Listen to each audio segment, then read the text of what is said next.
రాష్ట్రంలో కొత్త రేషన్ కార్డుల ఎంపిక గందరగోళంగా ఉంది. చాలా గ్రామ సభల్లో అయితే గ్రామస్తులు అధికారులపై తిరగబడుతున్నారు. అసలు ఏ ప్రాతిపదికన మీరు రేషన్ కార్డుదారులను ఎంపిక చేశారని చెప్పేసి అధికారులు నిలదీస్తుంటే, అధికారులు సమాధానం చెప్పలేక బిక్కమొహం వేస్తున్నారు. తామేం చేయాలి? కలెక్టర్ నుంచి లిస్ట్ వచ్చింది. ఆ లిస్ట్‌ను మేము చదివి వినిపిస్తున్నామని, ఆ ఎంపికకు మాకు ఎలాంటి సంబంధం లేదని చెప్పేసి అయితే సెక్రటరీ కావచ్చు, ఎంటీఓ కావచ్చు ప్రజలకు చెప్పే ప్రయత్నం చేస్తున్నారు.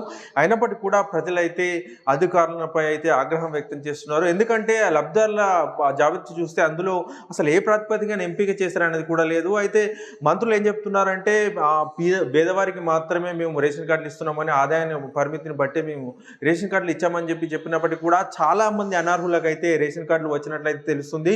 10 ఎకరాల భూమి ఉన్నవారికి కూడా రేషన్ కార్డు వచ్చింది. అలాగే చాలా ఆదాయంగా అంటే మంచి ఉన్నత స్థితిలో ఉన్నవారికి కూడా రేషన్ కార్డు వచ్చింది. కొంతమంది చాలా పేదవారికి, ఇల్లు లేని వారికి కూడా వాళ్ళకి రేషన్ కార్డు రాలేదు. అసలు రేషన్ కార్డులు ఏ ప్రాతిపదికన చేశారని చెప్పేసి కూడా చాలామంది నిలదీస్తున్న ఆ పరిస్థితి నెలకొంది. ఈ రేషన్ కార్డుల ఎంపిక మాత్రం చాలా గందరగోళంగా ఉందని మనం అర్థం చేసుకోవచ్చు. అసలు కలెక్టర్ ఏ ప్రాతిపదికన ఎంపిక చేశారు? అసలు ఎవరిని అడిగి ఎంపిక చేశారు? అసలు దీనికి ఏంటి నిర్దిష్ట పద్ధతి ఏంటని చెప్పేసి కూడా చాలామంది ప్రశ్నిస్తున్నారు. అయితే మంత్రులు మాత్రం ఇది నిరంతర ప్రక్రియ, మళ్ళీ రాని వారైతే అప్లై చేసుకోవచ్చు అని చెప్తున్నారు. అయినప్పటికీ కూడా ప్రభుత్వంపై తమకు నమ్మకం లేదని ప్రజలైతే చెప్తున్నారు. ఎందుకంటే ప్రభుత్వం అన్ని సగం సగం పనులు చేస్తుందని చెప్పేసి కూడా అటు ప్రతిపక్షాలు బీజేపీ కావచ్చు, బీఆర్ఎస్ కావచ్చు విమర్శిస్తున్నాయి. రుణమాఫీ చేసినా ప్రకటించారు, కానీ సగం మంది కూడా రుణమాఫీ కాలేదు.